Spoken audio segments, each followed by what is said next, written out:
חוזר אלייך, אני גל, אני קצב ודמעה שיורדת על פניי. הסתכלי, התקרבי אליי. Es un gran honor estar acá y es un gran honor compartir una mesa con alguien que fue un maestro y una persona por la cual tengo una profunda admiración. Y obviamente mi presentación tiene un contenido mucho más práctico, se basa no tanto en un rigor académico, sino en las experiencias que yo tuve en diferentes lugares en el mundo, trabajando con comunidades judías muy distintas. Y la pregunta que voy a tratar de responder es la siguiente. En el mundo de hoy, un mundo hiperconectado, un mundo donde la norma es Twitter, Tahrir Square en el Cairo, Occupy Wall Street, ¿pueden las comunidades judías sobrevivir? No. Sí, vamos a tratar. Pueden, pero para eso necesitan un cambio fundamental en los paradigmas que usan para manejar su vida, tanto conceptual como organizacional. Y voy a empezar hablándoles de 3 metáforas. Voy a hablarles de un filósofo que está en graves problemas, de un juego y de un reloj que no funciona. El filósofo que está en graves problemas. ¿Cuál es el filósofo judío más grande de todos los tiempos? Rambam, Maimónides. ¿Cuál fue su gran obra? Su gran obra fue tomar el pensamiento filosófico griego, digamos aristotélico, y sintetizarlo con el pensamiento judío. Es decir, Rambam se enfrenta con 2 cosas que para él son sumamente importantes, el judaísmo y el pensamiento griego, ¿y qué dice? Ambas no pueden ser ciertas. O sea, tengo que buscar una forma porque hay una verdad. O la verdad es el judaísmo, o la verdad es el pensamiento filosófico griego. ¿Por qué hoy estaría en problemas Rambam? Porque hoy no hay ningún problema en que coexistan muchas verdades. Hoy en día diríamos, y sí, un día voy a la sinagoga del tal y otro día voy a la sinagoga tal. O sea, no creemos más en el mundo posmoderno en la necesidad de una verdad totalizadora. Es lo que se llama el fenómeno de la fragmentación. Es decir, armamos nuestra identidad y nuestras creencias de la misma manera que nos pedimos un café en Starbucks. Vamos a Starbucks, hay un menú, elegimos, bueno, yo quiero decaf, latte, soy milk, y cada uno arma su propio café. Lo mismo pasa con nuestras identidades. Tenemos identidades, creemos en cosas complementarias, paralelas y hasta contradictorias. No vemos ningún problema en ir en Shabbat en coche a una sinagoga ultraortodoxa. No hay ningún problema, son como mundos diferentes, verdades que coexisten. El Rambam hoy no tendría ninguna necesidad de hacer esa síntesis y nos hubiésemos perdido la obra más importante de la filosofía judía. Y la fragmentación del mundo empieza con algo que Peter Berger llama el imperativo herético. ¿Un hereje qué es? Un hereje es, en griego, significa aquel que escoge, aquel que elige. Lo que Peter Berger dice es que en el mundo moderno las elecciones son obligatorias. Estamos forzados a tomar elecciones todo el tiempo. Es decir, ¿qué religión queremos? Vimos recién, la gente se define de maneras diferentes. Eso era impensable en el mundo tradicional. En el mundo tradicional uno nacía judío, nacía católico, nacía carpintero, nacía en un shtetl del cual no se movía toda su vida. La mayoría de los pueblos en el medioevo no tenían nombre. No hacía falta, la gente no viajaba. O sea, nadie elegía el lugar en donde vivía. Hoy en día empieza esto en el mundo moderno y se agudiza en el mundo posmoderno. Vivimos en un mundo de elecciones radicales. todo el mundo y todo el tiempo estamos eligiendo con quién nos casamos, identidad sexual, religión, profesión, lugar de vida. Todo es una elección. O sea, el hombre moderno y posmoderno tiene una libertad sin precedentes, pero también tiene una sensación de desarraigo sin precedentes. Para algunos, esto se transforma en lo que Erich Fromm llama el miedo a la libertad. Esta libertad, esta necesidad de estar eligiendo todo el tiempo es demasiado. Entonces, por eso, muchos optan por un marco fundamentalista en el cual no hay elección, no hay preguntas. Tratan de recrear aquel mundo en el cual el sentido te estaba dado por el colectivo, no por el individuo. No tenés que pensar, tenés que simplemente aceptar. Y esto es muy reassuring, ¿cómo se dice? Muy, digamos, asegurador para gente que siente el temor este.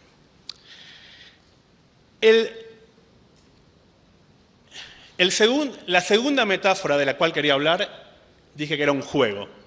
Y este es un juego que es mi juego favorito, que en realidad se los compré a mis hijos porque quería jugar yo, que es la Wii. ¿Alguien tiene la Wii? Ahora, ¿Wii qué quiere decir? El nombre, Wii, la palabra. Nosotros. Ahora, ¿cómo se escribe?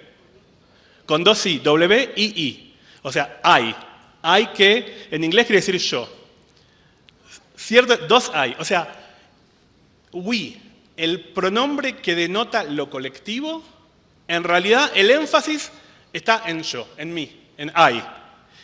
Esto para mí es característico de la época en la cual vivimos. Vivimos una época en la cual el centro de todo es el individuo. Un individuo que, como dije antes, desde su smartphone empieza con una revolución que tira abajo una dictadura de 50 años. Un individuo al cual la tecnología moderna le da las herramientas para estar conectado y para tener más poder del que nunca tuvo. Entonces, imagínense lo que eso le hace a las comunidades tradicionales, que están basadas, otra vez, en la experiencia colectiva. ¿No es cierto? Es cierto, un joven hoy puede llamar a un flash mob desde su celular, pero esa forma de conectividad no es la misma conectividad de las comunidades en el largo plazo, de la acción colectiva en el largo plazo, que sostiene a las comunidades tal como las conocemos nosotros, aquellas en las cuales crecimos y en las que nuestros padres crecieron. Y la tercera metáfora, un reloj que no anda. Y esto refiere a el Kaiser de Prusia, el Kaiser Guillermo, que como ustedes saben inventó el modelo moderno de una fuerza armada, el famoso ejército de Prusia, que es el modelo de todos los ejércitos hasta el día de hoy. Y él lo crea basado en un mecanismo preciso, como un reloj, en el cual cada uno sabe cuál es su función, se sabe lo que va a pasar, se mueve de acuerdo a movimientos predeterminados y los resultados son absolutamente predecibles. Ahora, las organizaciones modernas, todas, toman esta metáfora y la transforman en el management científico, la división de las tareas, o sea, Taylor, Henry Ford, etc. Es una réplica de ese modelo prusiano aplicado a una organización. Y saben que las comunidades judías, las organizaciones judías, usan el mismo metáfora, o son creadas en el mismo metáfora. En el paradigma de las organizaciones industriales que se basan en un estado predecible de cosas, variables que podemos predecir y resultados que también podemos predecir. Estas tres metáforas representan las tres crisis básicas que tenemos en el mundo judío de hoy. Una crisis de pertenencia, una crisis de sentido y una crisis de paradigmas organizacionales. Crisis de pertenencia porque, como dije antes, las comunidades, el sentido de pertenencia a una comunidad, tal como lo conocíamos, no existe más. Hoy en día la gente no es miembro de una comunidad. La gente consume, la gente arma un collage con partes de diferentes pertenencias. El concepto de comunidad hoy en día cambió drásticamente. ¿Qué es una comunidad hoy? ¿La AMIA o Facebook? O sea, las comunidades en social media son fenómenos fluidos, fenómenos que cambian todo el tiempo. Zygmunt Bauman habla de la modernidad líquida. O sea, una comunidad en Facebook cambia todo el tiempo. Hoy formás parte de una comunidad, mañana de otra. Se van rearmando. Es como un juego en donde se van armando diferentes combinaciones todo el tiempo. Las comunidades judías están basadas en algo totalmente distinto. Están basados en la pertenencia total. Perteneces a la comunidad. La comunidad es una experiencia totalizadora. Y hoy en día es todo lo contrario. Las comunidades son parciales y el concepto de pertenecer a algo es radicalmente distinto a lo que era 30 o 40 años atrás. Y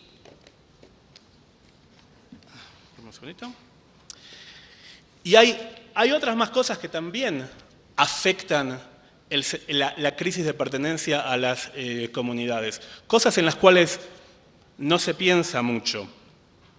Por ejemplo, es la primera vez en la historia humana en donde 5 generaciones coexisten. Se vive hasta los 100 años y entonces tenemos lo que se llama el síndrome del príncipe Carlos. Tiene 65 años y todavía es príncipe. Y la reina no tiene planes de morirse nunca pronto. Va a ser rey por ahí a los 80 años, a los 85 años. O sea, la idea de comunidad estaba basada en un recambio generacional también, que no pasa, porque la gente sigue activa y sigue activa hasta los 90 años, o 100 o lo que sea. Entonces, hay muchísimos cambios que lo que hacen, en una palabra, es destruir el modelo tradicional de la comunidad judía. En el mundo moderno también se produce una gran crisis del sentido. Y le voy a hacer una pregunta. ¿Qué tienen en común todos estos movimientos? ¿Qué? Sí, son todos judíos, efectivamente. Pero lo que tienen realmente en común es que son todos fenómenos que son respuestas del pueblo judío al encuentro con el mundo moderno. El mundo judío viene del mundo tradicional, choca con el mundo moderno, con conceptos de Estado secular, humanismo, soberanía del hombre, revolución científica, urbanización. Por ejemplo, imagínense, cuando alguien se mueve del shtetl a la gran ciudad, empieza a compartir con gente que es totalmente distinta, choca con el mundo moderno. Y es como un prisma. La luz entra por un lado y sale descompuesta, desarmada, en un montón de movimientos, en un montón de respuestas posibles al trauma que sufrimos en el encuentro con el mundo moderno. Entonces, algo muy importante a tener en cuenta, tanto para nosotros como líderes, como para las comunidades en su conjunto, es que el judaísmo auténtico, queridos amigos, no existe. Si alguien le dice que es un judío auténtico, está mintiendo. El judaísmo puro no existe. O sea, todas las manifestaciones judías que conocemos hoy son productos del mundo moderno, son reacciones judías al mundo moderno. La ultraortodoxia es un reformismo, tanto como el reformismo al que llamamos reformismos. Todos estos movimientos son movimientos reformistas. Entonces, es muy importante porque, además de ser todos reformistas, son movimientos que tienen 200 años de edad. Chabad, el Alter Rebbe, muere en 1812, el movimiento reformista se funda en 1810, el movimiento conservador en 1830. Todos son movimientos de 200 años de edad, creados para un mundo que es diferente al mundo de hoy. Yo no conozco muy pocas personas, salvo un grupo muy chico, que se autodefine en términos de estos movimientos. Se definen otra vez con un collage de cosas. Y el problema es que al estar varados, al estar trabados en definiciones de hace 200 años, no damos una respuesta adecuada a la necesidad de sentido que tiene la gente y en especial los jóvenes.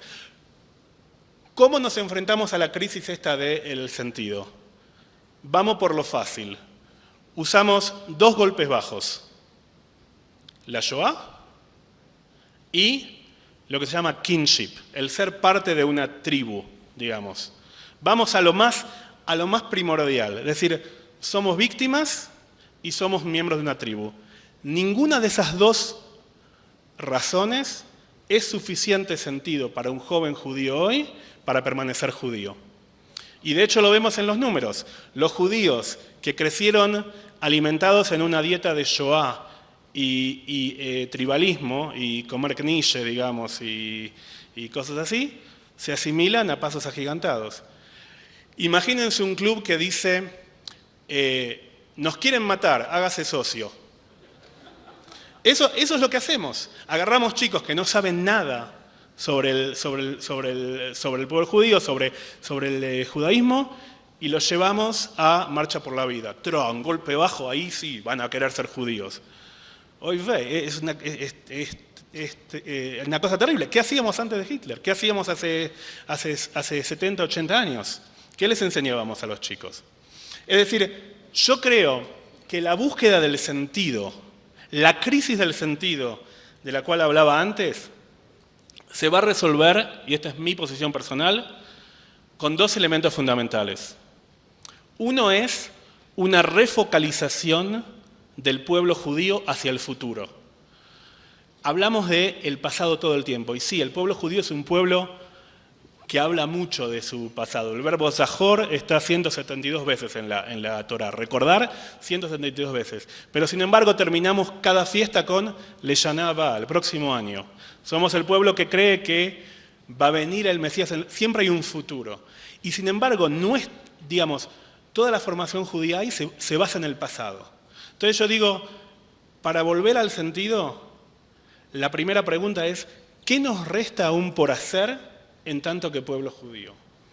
Y el segundo foco principal para una reinvención del sentido de ser judío es la relación con el mundo.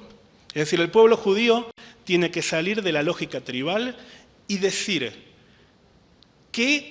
cuál es la contribución del pueblo judío a la raza humana, que es de hecho el motivo para la creación misma de nuestro pueblo, digamos. El Etaken Olam es para cambiar el mundo. El pueblo judío existe para pasar un mensaje al mundo. ¿Cuál es ese mensaje? No pensamos en eso. En las comunidades a las que yo voy, hago una pregunta muy simple. ¿Por qué hay que ser judío hoy? Y la respuesta siempre es, o porque somos un pueblo de 4.000 años y que abramos un museo, o por la Shoah, porque nos quisieron matar, o porque mis padres fueron, entonces hay que mantenerlo. Bueno, mi padre fumaba, ¿tengo que fumar yo también? No. O sea, todas las lógicas que no implican pensar en la misión del pueblo judío en relación al mundo y en relación al futuro, no son inspiradoras para los jóvenes de hoy. Entonces, para mí, eso es un elemento fundamental si queremos... para el otro lado. Ahora vamos a pasar a la tercera crisis. Dije que había tres crisis: crisis de sentido, crisis de pertenencia y crisis de paradigmas organizacionales. Aquí. ¿Qué tienen estos eventos en común? 9/11, la caída del muro, la crisis de los subprime y que Argentina haya sido eliminada del Mundial tan temprano. ¿Qué tienen en común? ¿Cómo? Que nadie los predijo. Nadie podía predecir una cosa así, sobre todo el último. Y esto no es algo nimio, no es algo banal. Los elementos que más determinaron los últimos 20 años, 30 años en los cuales vivimos, nadie los predijo. Nadie los pudo predecir. Vivimos en un tiempo donde la incertidumbre es radical, es acelerada. No solamente el cambio pasa muy rápido, sino que el cambio es totalmente impredecible. No sabes de dónde te va a venir el golpe. Entonces, si volvemos a la metáfora de el Kaiser Wilhelm y el reloj, una organización basada en que el proceso siempre es predecible, en un mundo impredecible, obviamente no funciona. Y en el mundo de hoy, las organizaciones judías creadas con un paradigma de un mundo moderno, un paradigma industrial, no pueden responder a un mundo de impredictibilidad, de cambio permanente, de individuos que no reciben órdenes de nadie, que tienen su propio poder, de tecnología que hace todo un mecanismo de management, lo vuelve totalmente obsoleto, y un mundo en el cual no existe paciencia. Digamos, el judaísmo se basa en la idea de que hay un proceso largo, estudiás, recién a los 40 años puedes estudiar Kabbalah, etcétera, etcétera. Hoy en día todo tiene que entrar en 140 caracteres de Twitter. No hay más paciencia. ¿Alguien se imagina ir a una biblioteca, buscar en una enciclopedia, buscar en un diccionario? No existe. Todo está en la punta de los dedos.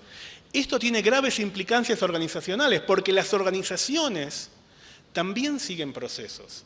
Y siguen procesos que son lentos, que son burocráticos y que están armados para un tiempo en el cual la gente así trabajaba y así vivía, que no es lo mismo que es hoy.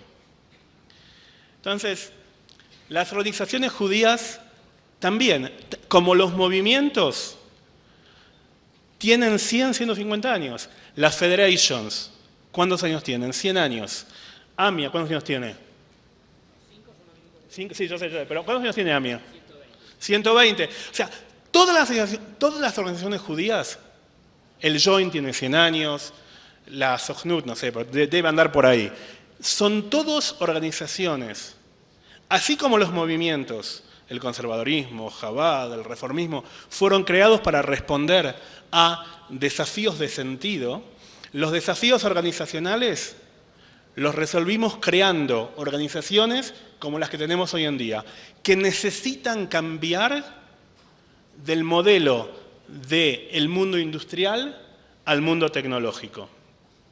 Y la gran pregunta que yo les hago a toda comunidad a la que voy, si la comunidad tal como la conocemos hoy, si la Federation, si AMIA, si el Joint, si no existiera hoy, ¿lo crearíamos? No digo que no. Por ahí seguramente sí lo crearíamos, pero ¿cómo?